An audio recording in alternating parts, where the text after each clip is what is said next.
tu veux savoir si tu es équilibré en termes de force entre les abdos et les lombaires, alors il y a un très bon test de terrain que tu peux faire pour avoir ce ratio de force. Il suffit de calculer d'abord le temps que tu es capable de réaliser sur une planche ici pour les abdos.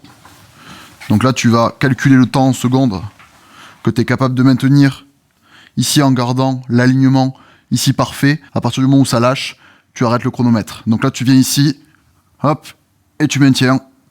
Une fois que tu as ton temps, on va faire le test pour les lombaires. Et là, ça va être un travail dynamique avec un poids de 5 kg maintenu au niveau de la nuque. Il va falloir ici maintenir 2 secondes de statique en haut, faire une phase excentrique, donc de descendre sur 3 secondes, et remonter sur 1 seconde. Et ça fait une répétition. Et le but, ça va être de calculer le nombre de répétitions avant d'arriver à l'échec.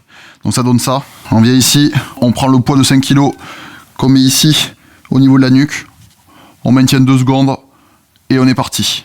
1, 2, 3, 1, 1, 2 de statique, 1, 2, 3, excentrique, 1 seconde de concentrique. Et pour savoir si on est équilibré, on est censé avoir un ratio de 100% pour les abdos et 34% pour les lombaires. Ça veut dire que si je suis capable de tenir 100 secondes en statique sur le test abdos, je dois être autour de 34 répétitions sur le test pour les lombaires. Si j'ai moins de 34, ça veut dire que je suis déficitaire des lombaires par rapport aux abdos, et inversement. C'est un très bon test de ratio de force utilisé dans la préparation physique.